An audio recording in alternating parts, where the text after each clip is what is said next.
তক্ষশিলা বিশ্ববিদ্যালয় এটি পৃথিবীর সর্বপ্রাচীন শিক্ষা প্রতিষ্ঠান হিসেবে ধরা হয়। মনে করা হয়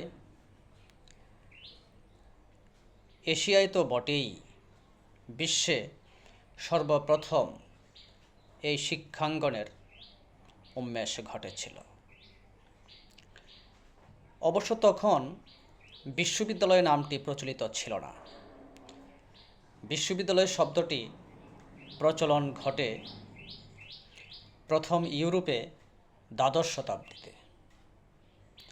তখন এটিকে জ্ঞান কেন্দ্র, শিক্ষালয়, বিদ্যালয় এইসব বিভিন্ন নামে অভিহিত করা হইত।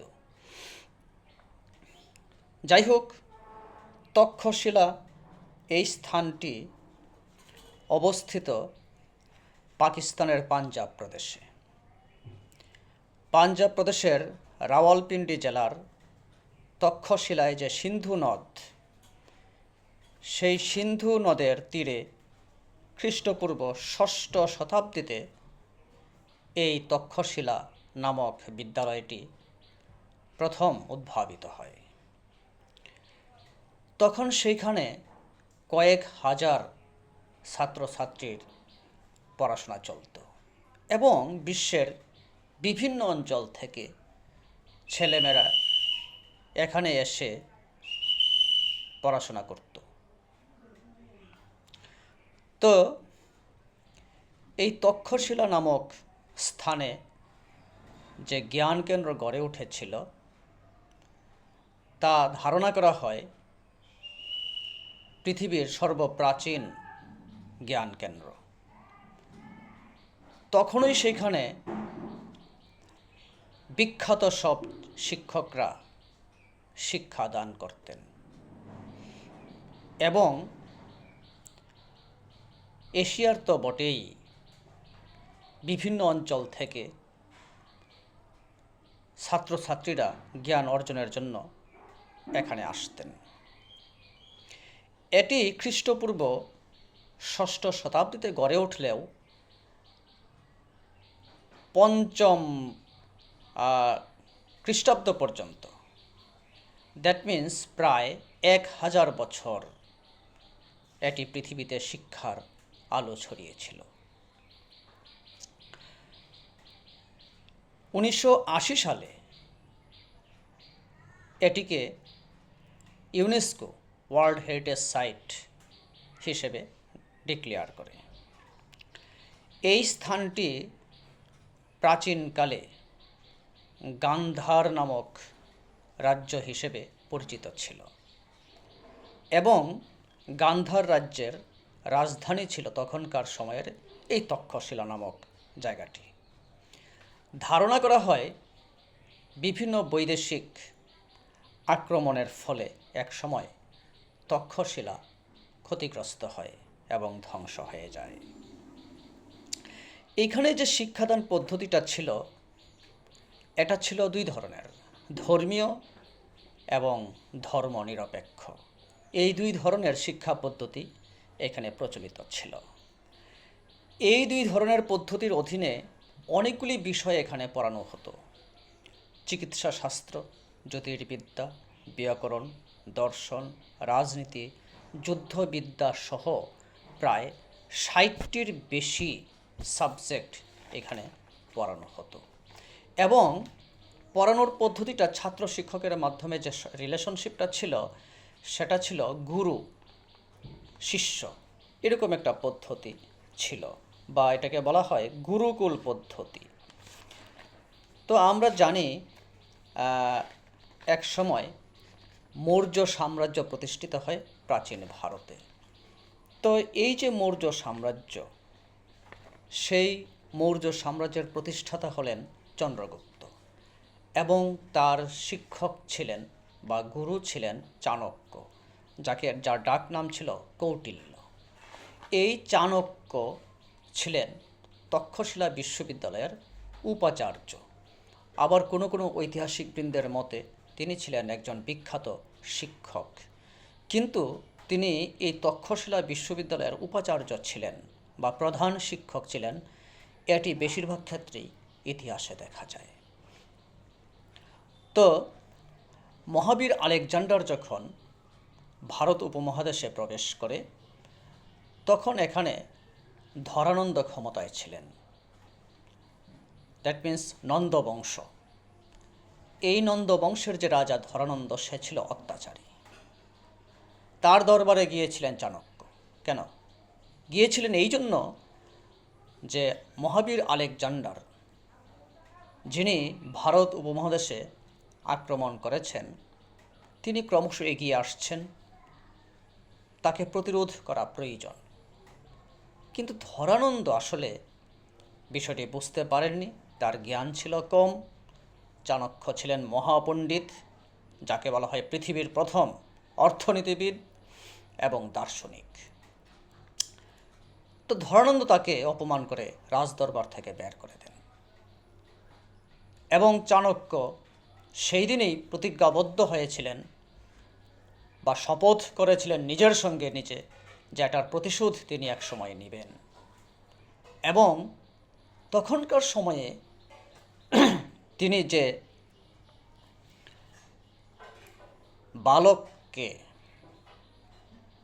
নিয়ে স্বপ্ন দেখেছিলেন যে তাকে তিনি শিক্ষা দীক্ষায়, সামরিক বিদ্যায় পণ্ডিত ব্যক্তি বানাবেন এবং সেই হবে এক সময়ের ধরানন্দের বিরুদ্ধে বড় অস্ত্র।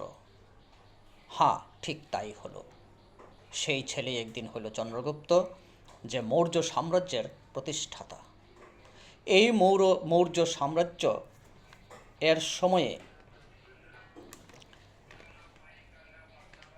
এই তক্ষশিলা বিদ্যালয়টি অনেক বেশি জ্ঞান বিজ্ঞানে দক্ষতা অর্জন করে। তো তারপর মৌর্য সাম্রাজ্যের পর আসলো গুপ্ত সাম্রাজ্য। এরকমভাবে বিখ্যাত সব সাম্রাজ্যের সময়েও এই তক্ষশিলার পড়াশোনা, জ্ঞান বিজ্ঞান ক্রমশ উন্নতি লাভ করেছিল। চীন, গ্রিস, ব্যাবিলন সহ বিভিন্ন জায়গা থেকে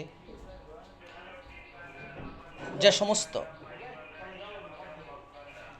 ছাত্রছাত্রী এখানে এসে পড়াশোনা করত, তো তাদের মাধ্যমে বড় বড় পণ্ডিত ব্যক্তির সৃষ্টি হয়েছিল।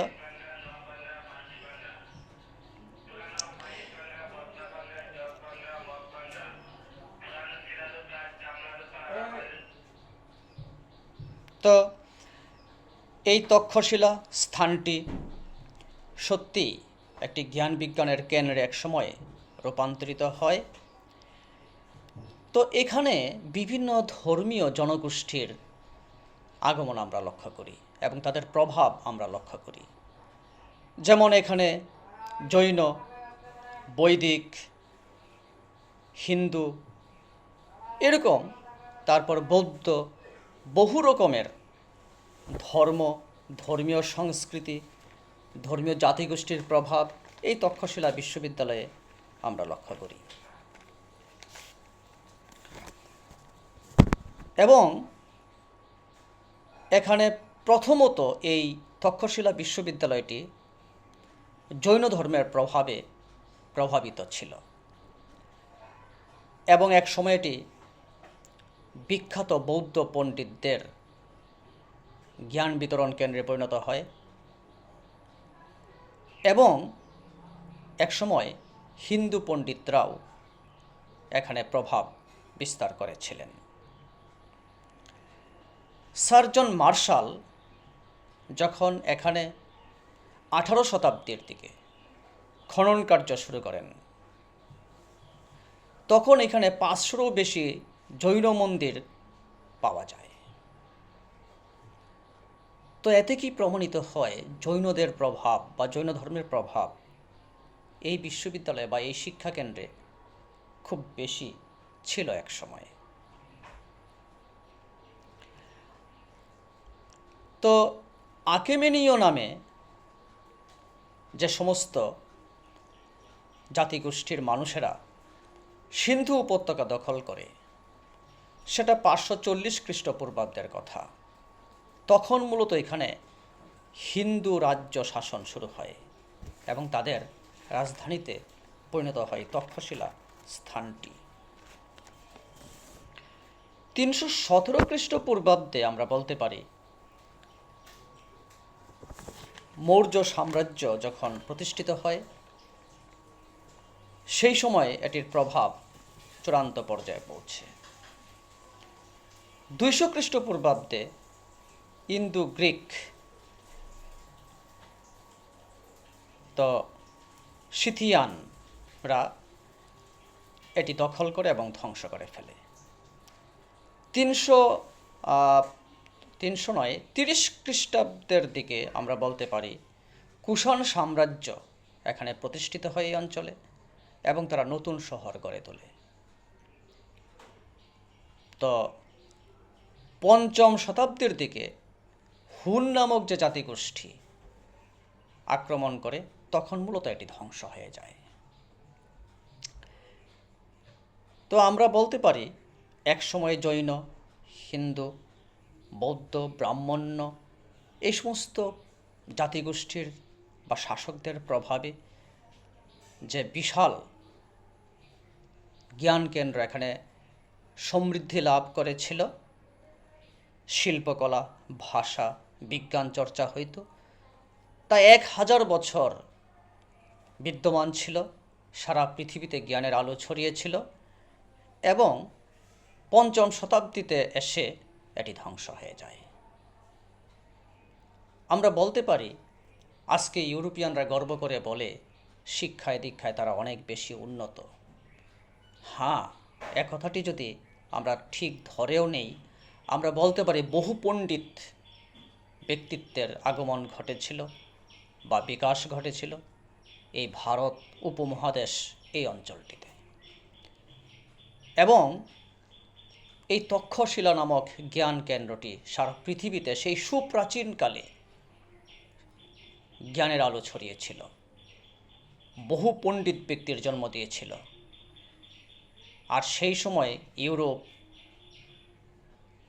আমেরিকা বা অন্যান্য পৃথিবীর যে অঞ্চলগুলি, সেগুলোতে এই ধরনের বিদ্যালয়ের অস্তিত্বই কল্পনা করা যায়নি। কাজেই আমরা এই অঞ্চলের, পৃথিবীর এই অঞ্চলের মানুষেরা সুপ্রাচীন কাল থেকেই আসলে আমরা জ্ঞান বিজ্ঞানে সমৃদ্ধ হওয়া শুরু করেছিলাম। পরবর্তীতে নানান কারণে এই অঞ্চলটি কিছুটা পিছিয়ে যায়।